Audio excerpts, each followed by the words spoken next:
এই বন্ধুরা, আজকে আমি এক্সপ্লেন করেছি জুজুৎসু কাইসেন সিজন 3 এর এপিসোড নাম্বার 5। তাহলে বেশি কথা না বাড়িয়ে এপিসোডটি শুরু করা যাক। এপিসোডের শুরুতেই আমরা দেখতে পাই প্রিন্সিপাল ইয়াগাকে, যাকে জিজ্ঞাসাবাদ করা হচ্ছিল সে কিভাবে পান্ডাকে তৈরি করেছিল, অর্থাৎ যে সে পান্ডাকে বানিয়েছিল। তার স্বভাবগুলো একেবারে মানুষের মতোই, এগুলো জুজুৎসু হারাপের জন্য ডেঞ্জারাস। পান্ডা নিজে থেকেই ভাগতে পারে এবং ওর মধ্যে কারজানাজি রয়েছে। এখন ইয়াগা যদি পাপেট আর্মি তৈরি করে, যেটা জুজুৎসু হায়ের জন্য ভয়ঙ্কর হতে পারে। এখানে প্রিন্সিপাল ইয়াগাকে জিজ্ঞাসাবাদ করতেছিল গাকুয়ানজি। গাকুয়ানজি বলে যে তুমি হায়ার আপকে বলে দাও তুমি এটা কিভাবে বানাও, নাকি তুমি এমনিতেই বানিয়ে ফেলেছো। তখন মাস্টার ইয়াগা বলে ঠিক সেরকমই, আমি হয়তো এমনিতেই বানিয়ে ফেলেছি। তারপর কাহিনী প্রেজেন্ট টাইমে চলে আসে। আমরা একটি পাপেটকে দেখতে পাই যার নাম তাকেরু, যেটা প্রিন্সিপাল ইয়াগার পাশে বসা ছিল। ও বলে যে আমি সবাইকে বলে দিয়েছি তোমার শরীরটা খারাপ, তাই তুমি অন্য জায়গায় চলে গেছো। আমি অনেক জিনিয়াস, তাই না? প্রিন্সিপাল ইয়াগা বলে হ্যাঁ তুমি খুব জিনিয়াস, কিন্তু আমি কিছুদিনের মধ্যে এখানে আর আসতে পারবো না। কিন্তু আমি না আসলেও তোমার মা মাঝে মাঝে এসে তোমার সাথে দেখা করে যাবে, তুমি এটা সবাইকে জানিয়ে দিও। প্রিন্সিপাল ইয়াগাকে জিজ্ঞেস করে লং টিপ। প্রিন্সিপাল ইয়াগা বলে হ্যাঁ লং টিপই, কিন্তু আমাকে ছাড়াও তোমরা ভালো থাকবে, কারণ এই জঙ্গল প্রোটেক্ট করে মাস্টার তেঙ্গেন। তুমি আমাকে ছাড়াও ভালো থাকবে। এই বলে মাস্টার ইয়াগা বের হয়ে যায়। আমরা দেখতে পাই অনেকগুলো পাপেট যা মাস্টার ইয়াগা গোপনে তৈরি করে রেখেছে। পাপেটগুলো তাকে বিদায় জানায়। আর আমরা নেক্সট সিনে দেখতে পাই জুজুৎসু হায় পান্ডাকে বন্দি করা হয়েছে, কিন্তু কুসাকাবে এসে পান্ডাকে ওখান থেকে ছাড়িয়ে দেয়, কারণ কুসাকাবকে মাস্টার ইয়াগা হেল্প করেছিল। আর বলে যে মাস্টার ইয়াগার কাছে তার একটা ঋণ রয়েছে। নেক্সট সিনে দেখতে পাই পান্ডাকে মাস্টার ছাড়িয়ে দেয় ইয়াগাকে আর বলে যে মাস্টার পিছনে ইয়াগার লুকিয়ে কাছে রয়েছে আমার একটা তাকিরু। ঋণ আছে। সামনে নেক্সট ছিল সিনে আমরা কুসাবে সেটাই এবং দেখতে তার পারি বোন। যে প্রিন্সিপাল ইয়াগা কুসাকাবের বোন পুরো কুসাকাবের কি প্যারালাইজড হেল্প হয়ে করছিল। গেছিল, আমরা কারণ দেখতে তার পারি সন্তান কুসাকাবের মারা একটা বোন গিয়েছিল। আছে যে পুরো তারপর এখানে প্যারালাইজড হয়ে তাকিরু গেছে, আস্তে কারণ ওর আস্তে মাস্টার বাচ্চাটা মারা ইয়াগার গেছিল। পিছন থেকে প্রিন্সিপাল বেরিয়ে ইয়াগা আসে এখানে এবং টাকেরুকে বলে নিয়ে যে আসে, যে এটা কি প্রথমে আমার তো মা প্রিন্সিপাল কিনা। ইয়াগার আর পিছনে লুকায়া কুসাকাবের ছিল, বোনও কিন্তু নিজের কুসাকাবের মেয়েকে বোনকে দেখতে পারে দেখার পরে টাকিরুর জিজ্ঞাসা করে মধ্যে। যে এইটা আমার মা তাকিরুর কিনা। ভিতরে যে এছাড়া সোল কুসাকাবের 3টি বোনও রয়েছে, টাকেরুর তার মধ্যে মধ্যে নিজের একটি বাচ্চাকে সোল দেখতে হলো পারে। আসলে কুসাকাবের ওর বোনের বাচ্চার সোল সন্তানের দিয়েই সোল, টাকুরাকে যার জন্য বানানো হয়েছে। কুসাকাবের বোন যদিও তার আমরা জানি যে সন্তানের 3টা সোল প্রতিচ্ছবি লাগে, তো টাকুরার মধ্যে এইখানে দেখতে টাকেরুর পায়। মধ্যে যাই হোক, কুসাকাবের বোন তার সন্তানকে দেখতে পেয়ে চেয়ার থেকে লাফ দিয়ে সে তাকিরুকে যে জড়িয়ে ধরে। হয়তো তোমরা এখন বুঝতে পেরেছো যে ইয়াগা কুরাকে বলেছিল তোমার মা মাঝে মাঝে তোমার সাথে দেখা করতে আসবে, এখানে তাই বলা হয়েছে। প্রিন্সিপাল ইয়াগা কুসাকাবের কাছে ক্ষমা চায়। কুসাকাবে বলে ক্ষমা চাওয়ার কিছু নেই, আমি বুঝতে পারি এদেরকে ঘরে নিয়ে যাওয়ার কোনো উপায় নেই। তোমরা বুঝতে পেরেছো যে কুসাকাবের বোন যদি গুলো বাইরে নিয়ে যায়, তাহলে হায়ার আপসের কাছে জানাজানি হয়ে যাবে। হায়ার আপরা বুঝতে পারবে যে ইয়াগা চাইলে এগুলো বানাতে পারে। তাই তোমরা বুঝতেই পারতেছো যে প্রিন্সিপাল ইয়াগার কারণেই কুসাকাবের বোন এখন পর্যন্ত বেঁচে আছে। আর তাই কুসাকাব পান্ডাকে জুজুৎসু হাই থেকে ছেড়ে দিয়েছিল। প্রিন্সিপাল ইয়াগা কোথাও যাওয়ার সময় আমরা দেখতে পারি ল্যাম্পলাইটের উপরে একজন সর্সারার দাঁড়িয়ে রয়েছিল আর বলে তুমি তোমার পাপের ছাড়া কোথায় যাচ্ছ। তখন প্রিন্সিপাল ইয়াগা বলে আমি আমার ছেলের সাথে দেখা করতে যাচ্ছি। এখানে ছেলে বলতে বুঝিয়েছে পান্ডাকে। আর তখন ওই সর্সারারটা বলে তোমার জন্য বাঁচার উপায় হচ্ছে একটাই, যদিও হারাবদের বলে দাও তুমি কিভাবে পাপেট গুলো বানাও। তখন প্রিন্সিপাল ইয়াগা বলে গোজো নাই তো, এই জন্য তোদের এত ভাব বেড়ে গিয়েছে। ফাইট করার জন্য রেডি হয়ে যায়। হায়ার আপরা গোজোর কারণেই এতদিন চুপ করেছিল, কিন্তু এখন গোজো নাই, তাই হায়ার আপটা যা বোঝাচ্ছে তাই করছে। বুঝি মাস্টার ইয়াগা তাকুরার কাছ থেকে বিদায় নিয়ে এসেছিল। তখনই আমরা একটা বিল্ডিং এর ভিতর থেকে গিটারের আওয়াজ শুনতে পাই, যেটা আসলে বাজাচ্ছিল বুড়ো গাকুগানজি। তাদের তিনজনের মধ্যে ফাইট শুরু হয়ে যায়, কিন্তু আমরা জানি মাস্টার ইয়াগা ফাইটের মধ্যে ভালো না, তাই সে সহজেই হেরে যায়। এরপর গাকুগানজি যে অন্য যে একটা সর্সারার ছিল তাকে চলে যেতে বলে। এবার গাকুগানজিকে মাস্টার ইয়াগা বলে যে তোমরা আমার সোল ইনফরমেশন কপি করার চেষ্টা করেছো, তাই না? তো তোমাদের দ্বারা কিছুই হয় নাই। এটার জন্য 3টা সোল দরকার, আর 3টা সোল ইনফরমেশন একই হওয়া চাই। এটা তোমরা এতদিন চেষ্টা করেছো কিন্তু পারোনি। এবং গাকুগানজি বলে এটা যদি তুমি আমাকে আগে বলতে তাহলে তো তুমি বেঁচে যেতে, এখন তুমি এটা কেন বলছো? ইয়াগা বলে এটা কোনো ইনফরমেশন, এটা কোনো ইনফরমেশন নয়, এটা আমার মাধ্যমে তোমার কাছে পাস হলো। এই মাস্টার ইয়াগা মারা যায়। তখনই পান্না দৌড়ে আসতে শুরু করে। গাকুগানজি ভাবে পান্না হয়তো তাকে অ্যাটাক করবে, কিন্তু পান্না তাকে পাস করে যে ইয়াগাকে যে জড়িয়ে ধরে। গাকুগানজি বলে তুমি কি আমাকে মারবে না? পান্ডা বলে তোমার আর ইয়াগার মধ্যে কোনো খারাপ সম্পর্ক নেই। আমরা দেখতে পারি পান্ডাও এখানে দুঃখ পাচ্ছিল এবং পান্ডাকে এখানে পান্ডা পুরো মানুষের মতোই আচরণ করতেছিল এবং তার চোখ দিয়ে পানিও পড়তেছিল। সত্যি এটা পুরো একটি স্যাড মুভমেন্ট ছিল, যেখানে পান্ডা চিৎকার করে কাঁদতেছিল। গোজো না থাকার কারণে কত কি হচ্ছে এখানে। সিন শিফট হয় ইউজি এবং ব্যাগুমির দিকে, যারা হাকারিকে খুঁজতে বের হয়েছে মাস্টার তেঙ্গেনের পথ দেখানো অনুসারে। মাস্টার তেঙ্গের বলেছিল হাকারি একটি ফাইটিং ক্লাব চালায়। আমাদের হয়তো 3rd এপিসোডের কথা মনে রয়েছে, যেখানে মাকি ওদেরকে বলেছিল যে হাকারির কাছে সাহায্য চাইতে। ফাইটিং ক্লাবে ঢোকার আগে ওরা ওদের পোশাক চেঞ্জ করে নেয়। তখন ইউজি বলে কেন আমরা পোশাক চেঞ্জ করলাম। তখন মেগুমি বলে হাকারি যদি জানে আমরা জুজুৎসু হাই থেকে এসেছি তাহলে তো আমাদের ঢুকতেই দিবে না, কারণ হাকারিকে জুজুৎসু হাই থেকে বের করে দেওয়া হয়েছে।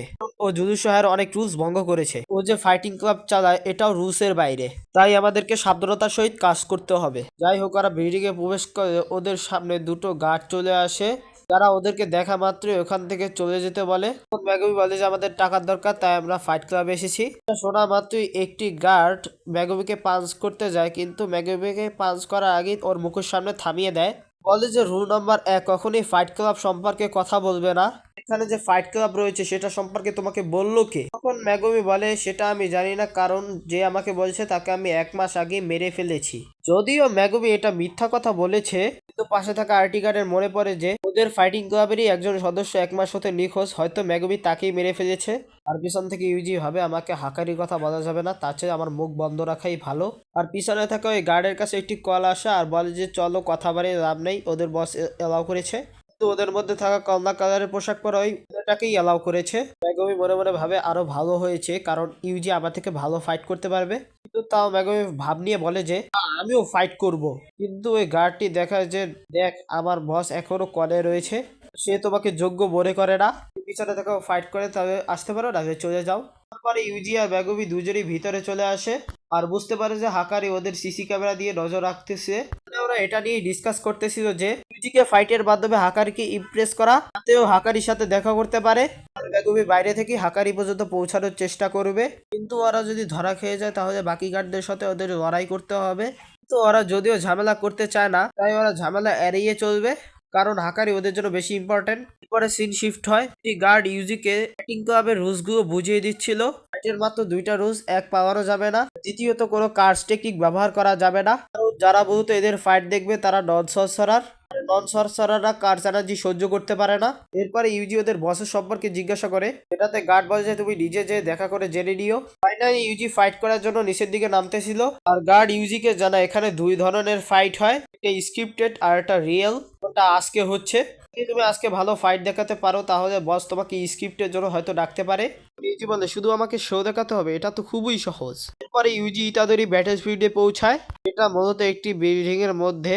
ইউজির প্রতিপক্ষ আর কেউ নয়, আমাদের প্রিন্সিপাল ইয়াগার তৈরি পাপেট পান্ডা। রেফারি ঘোষণা করতে শুরু করে যে আজকে আমাদের মাঝে ফাইট করবে ডেঞ্জারাস ফায়ারবল কিট ইউজি ইতাদোরি। অপরদিকে রয়েছে যে দেখতে পান্ডার মতো, খায় পান্ডার মতো, বসে পান্ডার মতো, ইটস পান্ডা। পরে আমরা মনিটর রুমে প্রথমবারের মতো কিরারা এবং হাকারিকে দেখতে পারি। এরা আসলে একটি ছেলে ছিল, কিন্তু এখন মেয়েতে রূপান্তরিত হয়েছে। হাকারি এখানে কিরারাকে বলে যে আমার এক্সাইটমেন্ট ফিল হচ্ছে না, কারণ পান্ডাকে আজ পর্যন্ত কেউ হারাতে পারেনি, এখনো পারবে না, হয়তো পান্ডাই জিতবে, তাই আমার এক্সাইটেড ফিল হচ্ছে না। যদি আমরা ফাইটিং গ্রাউন্ডে দেখতে পারি টি আর পান্ডা ফাইট করতেছে। তো ওরা এখানে নকল ফাইট করতেছে এবং ফাইটের মাধ্যমে ওরা কথা বলতেছে। ইউজি বলতেছে পান্ডা তুমি এখানে আসছো কেন? পান্ডা বলতেছে আমি আসছি শুধু হাকারিকে নেওয়ার জন্য। এখানে ইউজি পান্ডাকে আস্তে আস্তে মারতেছিল, কিন্তু পান্ডা এত জোরে চিৎকার করতেছিল যে ওর সবকিছু শেষ হয়ে যাচ্ছে, ওর হাড্ডি গুড়া গুড়া হয়ে যাচ্ছে। ইউজি এখানে ওকে আসতে পারে, ও বলে ওরে মা আমাকে কি মার দিয়ে এটা মারলো। ইউজি ওকে আসতে পাস করে, কিন্তু ইচ্ছা করে লাফ দিয়ে দূরে সরে যেয়ে বিডিগের সাথে ধাক্কা খেয়ে বলে যে উড়ে বাবা সব ভেঙে গেল। এখানে পান্ডা ইচ্ছা করে হেরে যায় এবং ইউজি জিতে যায়। তাই ইউজির ফাইট দেখে হাকারি ইমপ্রেস হয়ে গার্ডকে ফোন করে এবং ইউজিকে চলে আসতে বলে। আর ওই গার্ডের সাথে লুকিয়ে রয়েছে মেগুমি। এটা জানতে পেরে যায়। পরে আমরা দেখতে পারি জঙ্গলের মধ্যে মেগুমি এবং পান্ডা মিটিং করতেছিল। পান্ডা বলে হাকারি সবসময় মনিটর রুমে থাকে, যখনই আমি মনিটর রুমে যেতে যাই তখনই দেখি যে আমার মনিটর রুম আমার থেকে দূরে সরে যাচ্ছে। এটা হয়তো 3rd ইয়ারের স্টুডেন্ট কিরারারই কোনো কাজ হবে। আমরা এখানে কিছুই করতে পারতেছিল না, তাই বলে যে তোমরা আসছো খুবই ভালো হয়েছে। তুমি বলে পুরোপুরি আমাদের উপরে ভরসা করো না, কারণ ইউজি যে কিছু করতে পারবে তার কোনো ভরসা নেই। ইউজি কোনো সময় মিথ্যা কথা বলতে পারে না। না বলে সেরকমটা নয়, যদি কিছু করতে পারি ইউজি কিছু করতে পারবে। মেগুমি বলে যখন ইউজি মনিটর রুমে প্রবেশ করবে তখনই ওরা এখান থেকে কাজ শুরু করে দিবে, কারণ পান্ডা সব ব্লাইন্ড স্পট সম্পর্কে জানে, অর্থাৎ কোথায় কোন সিকিউরিটি রয়েছে সব পান্ডা জানে। তারা কয়জন সিকিউরিটি রয়েছে এটাও পান্ডা জানে। শিফট হয়ে আমরা দেখতে পারি কিরারা ইউজি ইতাদোরিকে হাকারির কাছে নিয়ে যেতেছিল। কিরারা মেগুমিকে বলে তুমি তো অনেক ইয়াং, আমি অনেকদিন পর দেখলাম হাকারিকে কারোর সাথে দেখা করার জন্য এত এক্সাইটেড। হাকারির এই পরিবর্তনটি আমার ভালো লেগেছে। পরে ইউজি ভিতরে যায়, হাকারি ওকে বলে তুমি মাত্র 1 ঘন্টা কাজ করে 10,000 ইয়ান কামাই করতে চাও। জিজ্ঞাসা করে ওটা কোন টাইপের কাজ। হাকারি বলে তোমার এটা জানার জন্য তোমার 10,000 দিয়ে একটি কোর্স বাই করতে হবে। ইউজি বলে এটা তো একটা স্ক্যাম। হাকারি বলে তুমি এটি ঠিক ধরেছো, এটি একটি পপুলার একটি স্ক্যাম। এখানে একজন বড় লোক ভাব ধরে বলে যে তোমরাও যদি আমার মতো বড় লোক হতে চাও তা আমার মতো কোর্স বাই করো, তো তা আবার আমার কাছ থেকে। পরে হাকারি ইউজিকে অনেক জুয়া সম্পর্কে বলে যেটা আমি স্কিপ করছি, যেটা কোনোদিন কাজেও লাগবে না। এখানে হাকারির মূল উদ্দেশ্য হচ্ছে যে ইউজিকে জুয়া সম্পর্কে বলা যাতে ওর স্ক্রিপ্টেড ফাইট করাতে পারে। পরে হাকারির ফোনে একটি কল আসে যেটা হাকারি ইগনোর করে ইউজিকে বলে তুমি কোনো ড্রিঙ্ক করবা কিনা। ইউজি বলে যে কোনো ড্রিঙ্ক হলে চলবে শুধুমাত্র মদ ছাড়া, কারণ এখনো আমার বয়স কম। হাকারি তখন ইউজিকে বলে গোজো মদ খেত না। ইউজি আবার বেশি মিথ্যা কথা বলতে যেয়ে বলে গোজো আবার কে। তখন হাকারি বলে গোজোকে চেনে না এমন কোনো মানুষ নেই, মানে তুমি মিথ্যা কথা বলছো, তুমি জুজুৎসু হাই থেকে এসেছো, এখনই তোমাকে আমি মজা দেখাচ্ছি। এই বলি হাকারি ইউজির উপরে অ্যাটাক করে দেয় আর বলে কিরার আর কল আসতেছে, বারে কোনো ঘাবলা রয়েছে। ইউজি বলে ভাই তুই আবার কথা শুন, আমাকে মারিস না আর। কিন্তু হাকারি ইউজির কোনো কথাই শোনে না এবং ওকে মারতে মারতে থাকে। আর এর মধ্যেই আমাদের এই এপিসোডটি শেষ হয়। কেমন লাগলো বন্ধুরা, আশা করি এপিসোডটি ভালো লেগেছে। অসুস্থ তাই ভয়েস বেশি ভালো আছে না, আর এডিটিংও ভালো পারি না তাই ভয়েসগুলো খারাপ আসে, তোমরা সেটি ক্ষমা দৃষ্টিতে দেখবে। আর পরবর্তী এপিসোড 2 সপ্তাহ পর আসবে, এমনিতে রোজা আবার পরীক্ষা রয়েছে। তোমরা এই রমজান মাসে কে কয়টা রোজা রেখেছো আমাকে কমেন্ট করে জানাও। তা আশা করি ভালো থাকবে, সুস্থ থাকবে এবং ভিডিওটিতে লাইক করে চ্যানেলটিকে সাবস্ক্রাইব করে যাবে। Thanks for watching.